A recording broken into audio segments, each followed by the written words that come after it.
Hello everyone, this is Shankar Pratap Singh and you are watching SPS Astrology। दोस्तों, आज जिस topic के ऊपर हम बात करने वाले हैं वो बड़ा ही यूनिक है और बहुत ही अनोखा है, क्योंकि YouTube के इतिहास में आप कहीं भी ऐसी कोई वीडियो नहीं देखेंगे जिसके बारे में आज मैं आपको बताने वाला हूँ। क्योंकि ऐसा कोई चार्ट एग्जिस्ट नहीं करता। अगर आप एस्ट्रोलॉजी सीख रहे हैं या आप ऑलरेडी सीख चुके हैं तो आपने कभी भी ऐसा चार्ट नहीं देखा होगा और ना ही इसके बारे में कभी सुना होगा।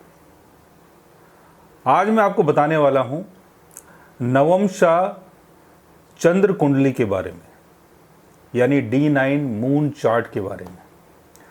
आप D9 मून चार्ट अगर गूगल करते हैं, यूट्यूब में सर्च करते हैं तो आपको कहीं नहीं मिलेगा। बिकॉज इसके पीछे सबसे बड़ा कारण यह है कि बहुत सारी चीज़ें एस्ट्रोलॉजी के अंदर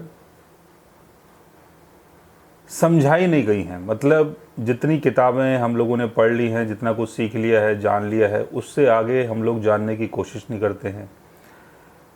कोई रिसर्च नहीं करता है, कोई उससे आगे जाने की कोशिश नहीं करता है। और अगर आप उससे आगे कुछ बात बताने की कोशिश करते हो तो लोग बाग पूछते हैं कि आपने ये पढ़ाई कहाँ से की है। लेकिन जो चीज़ सत्य है, जिस चीज़ को आप हजारों कुंडलियों में देख चुके हैं, समझ चुके हैं, जान चुके हैं, तो ऐसी कोई बात अगर आपको समझ में आती है तो उसके बारे में बताना चाहिए। मानना ना मानना आपके ऊपर है। आपका चार्ट है, आपकी कुंडली है, आप मानो मत मानो, या पुरानी जो भी परंपरा चलती आ रही है आप उसी को फॉलो करते रहो। नए विचारों को मत आने दो। लेकिन जो सच है वो सच है, वो मैं आज आपको बताने वाला हूँ। D9 मून चार्ट कैसे बनता है और D9 है क्या, नवमशा का मतलब क्या है। नॉर्मली ये सुना जाता है कि जो नवमशा चार्ट है वो देखा जाता है मैरिज के लिए और प्लेनेटरी स्ट्रेंथ के लिए, क्योंकि लग्ना चार्ट आपकी बाहर की चीज़ों को मैनिफेस्ट करता है, मून चार्ट आपके अंदर की बातों को बताता है और D9 चार्ट प्लेनेटरी स्ट्रेंथ को बताता है। और मैरिज के लिए D9 चार्ट को देखा जाता है। ये सारी बातें आपने पहले सुनी होंगी। D9 चार्ट जो है वो हमारी सोल की जर्नी है। D9 चार्ट की इंपॉर्टेंस इतनी ज़्यादा है जितनी किसी और चार्ट की नहीं है। लगन चार्ट का मतलब ये होता है कि पब्लिक हमें कैसे देखती है, हम कैसे दिखाई देते हैं, लेकिन वो रियल नहीं है। मून चार्ट का मतलब होता है कि हम कैसा सोचते हैं, हमारी भावना कैसी है, हम अंदर से कैसे हैं, हमारे इमोशंस कैसे हैं, लेकिन वो भी सत्य नहीं है। क्योंकि जैसा आप महसूस कर रहे हैं ये ज़रूरत नहीं कि वो चीज़ वैसी हो, या जैसा आप दिखाई दे रहे हो ये भी ज़रूरी नहीं है कि वो चीज़ बिल्कुल वैसी हो। लेकिन जो D9 चार्ट है वो ये बताता है कि आप एक्चुअल में अंदर से कौन हैं और क्या है, और आपकी सोल की जर्नी क्या है। आपकी सोल यहाँ किन किन चीज़ों को एक्सपीरियंस करने के लिए आई है। आपके मून चार्ट में, आपके लग्ना चार्ट में मून राशि कोई भी हो सकती है। जैसे लग्ना चार्ट में आपकी राशि है टॉरस, लेकिन चंद्रमा की प्लेसमेंट ऐसे पदा में है कि जब हम उसको D9 चार्ट में देखते हैं तो आपका मून लियो साइन में है। तो आपका मून D9 चार्ट में है, आपका नेचर भी उस राशि से मैच करता है जहाँ पर आपकी मून की प्लेसमेंट है D9 चार्ट में, नवमशा चार्ट में। वैसे ही और जितने प्लैनेट्स हैं उनकी पोजीशन D9 चार्ट में जैसी है, जिस राशि में वो प्लेस्ड है, उस राशि का नेचर आपके अंदर है, बहुत गहराइयों में है, जो बाहर के लोग नहीं देख सकते हैं, जो आप ही सिर्फ एक्सपीरियंस कर सकते हो जब उनकी दशा चलती है, उन ग्रहों की दशा चलती है। जैसे लगना चार्ट में या मून चार्ट में आपका शनि कैंसर साइन में है, तो यहाँ ये दिखाई दे रहा है कि पर्सन जो है बहुत ज़्यादा केयरिंग होगा, फैमिली की बहुत ज़्यादा केयर करेगा, फैमिली के बारे में सोचेगा, अपने घर परिवार की सुरक्षा के बारे में सोचेगा। लेकिन वही सैटर्न जब D9 चार्ट में पाइसिस साइन में चला जाता है तो आपका जो नेचर है वो एक आध्यात्मिक पुरुष का हो जाता है। यानी लाइफ की जो जर्नी है वो कैंसर से होते हुए पाइसिस की तरफ जा रही है, और इसको हम अपना डेस्टिनेशन भी मान सकते हैं। अगर पाइसिस में आपका सैटर्न है तो वो लाइफ का गोल है। D1 चार्ट में, मून चार्ट में अगर आपका सैटर्न कैंसर में है तो वो आपका लाइफ का गोल नहीं है, लेकिन पाइसिस में वही सैटर्न जब आपका दिखाई दे रहा है तो वो आपके लाइफ का गोल है और आपकी जर्नी उसी तरफ जा रही है। अब ऐसे D9 चार्ट के मून को अगर हम एसेंडेंट बना देते हैं, जैसे मून आपका लियो साइन में है, लियो साइन को हमने फर्स्ट हाउस बना दिया, फिर उसी हिसाब से हमने पूरा चार्ट बना दिया। D9 चार्ट में जितनी भी प्लेनेटरी पोजीशन है उनको उसी राशि में आपको प्लेस करना है जो D9 चार्ट में दिखाई दे रहा है, लेकिन मून के हिसाब से।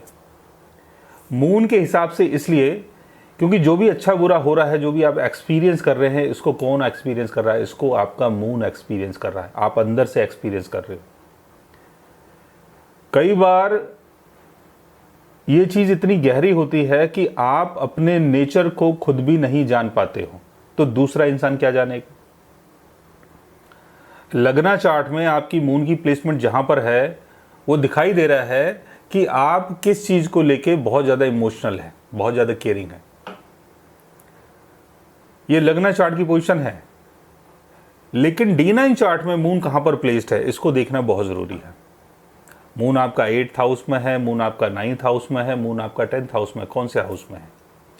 अब मून जिस राशि में प्लेस्ड है उस राशि को आपको लगन बना देना है, और उसी हिसाब से जो भी प्लेनेटरी पोजीशन है, जिस जिस राशि में जो प्लेनेट बैठा हुआ है उसको वहीं प्लेस कर देना है। अब आप मैच करके देखो, आप चले जाओ अपनी पहली महादशा में, जो भी आपके बर्थ टाइम की महादशा थी, उसके बाद जो महादशा चली, उसके बाद जो अंतरदशा चली, आप उन सब चीज़ों को देख के और D9 चार्ट का जो मैंने आपको बताया है मून चार्ट, इसको टैली करो, आपको चीज़ें बहुत ही क्लियर दिखाई देंगी, बहुत ही साफ दिखाई देंगी। आप ये देखेंगे कि मेरा सैटर्न लगना चार्ट में कुंडली के 12th हाउस में है, कैंसर साइन में है, सैटर्न की दशा चल रही है। लेकिन ऐसा तो कुछ नहीं हो रहा है 12th हाउस से संबंधित या कैंसर से संबंधित, या कैंसर में चलो मून की प्लेसमेंट है, आपने कहीं प्रॉपर्टी बाय कर ली, कोई प्रॉपर्टी खरीद ली, अपना घर बना लिया, वो नॉर्मल चीज़ें दिखाई दे रही हैं। लेकिन वही सैटर्न D9 चार्ट में पाइसिस साइन में है, और पाइसिस साइन में जब हमने ये मून चार्ट बनाया D9 चार्ट का, तो आपका सैटर्न कुंडली के 8th हाउस में चला गया, पाइसिस साइन में। अब उसी सैटर्न की दशा चल रही है, तो आप देखेंगे कि सैटर्न की दशा चल रही है, सैटर्न 8th हाउस में है, और आप एस्ट्रोलॉजी की तरफ बढ़ते जा रहे हो। आप एस्ट्रोलॉजी को सीखना चाहते हो, आपके जीवन में कोई बहुत बड़ा ट्रांसफॉर्मेशन हुआ है, बहुत बड़ा चेंज हुआ है।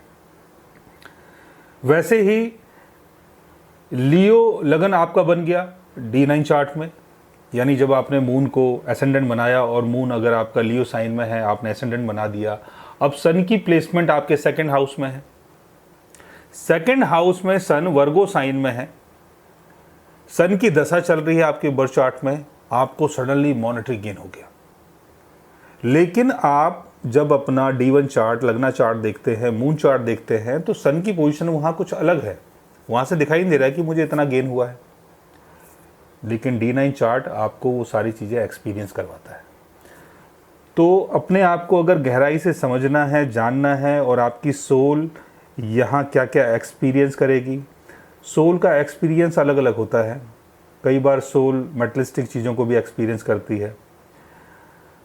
आप कुछ परचेज कर रहे हो, सामान खरीद रहे हो, आपका नाम हो गया है, आपकी नई मूवी आने वाली है, आपकी शादी हो रही है, आपके बच्चे हो रहे हैं, आप कपड़े खरीद रहे हो, जो भी आप कर रहे हो वो आपकी सोल ही तो एक्सपीरियंस कर रही है। तो सोल की जर्नी कैसी है, कहाँ तक है, क्या आपके जीवन में बदलाव आएगा, ये आप मून चार्ट से देख सकते हैं। जो भी आपके D9 चार्ट का मून चार्ट होता है, यानी मून को आपको असेंडेंट बनाना है और उसी हिसाब से जो भी प्लैनेट्स जिस राशि में बैठे हैं उनको आप प्लेस कर दो और अपनी महादशा से उसको टैली करके देखो, तो आपको चीज़ें और ज़्यादा डिटेल से समझ में आएंगी। चीज़ों को पढ़ना थोड़ा सा या समझना थोड़ा सा मुश्किल है, लेकिन अगर आप कोशिश करेंगे, आपकी एज अगर 50-60 के आसपास है, तो आपके पास बहुत सारी चीज़ें हैं टैली करने के लिए, रीड करने के लिए। आपको वहाँ से तमाम चीज़ें समझ में आएंगी, आप उन सब चीज़ों को समझ सकते हैं और अपने आप को, अपनी सोल की जर्नी को, अपने अंदर के इंसान को प्रॉपर तरीके से समझ पाएंगे और आपको समझ में आएगा कि आप एक्चुअल में क्या है। सो गाइज, आज मैंने आपको बताया नवमशा चंद्र कुंडली के बारे में। अगर आप भी जानना चाहते हैं अपने नवमशा के बारे में, तो उसके लिए आप हमारे चैनल को सब्सक्राइब कर सकते हैं। और अगर आप हमसे बात करना चाहें, कंसल्ट करना चाहें, पर्सनली हमसे मिलना चाहें, तो आप हमारी वेबसाइट के थ्रू, हमारे ऐप के थ्रू हमसे मिल भी सकते हैं, बात भी कर सकते हैं और गाइज आप हमसे कंसल्ट भी कर सकते हैं। So guys, take care, love you all and good bye.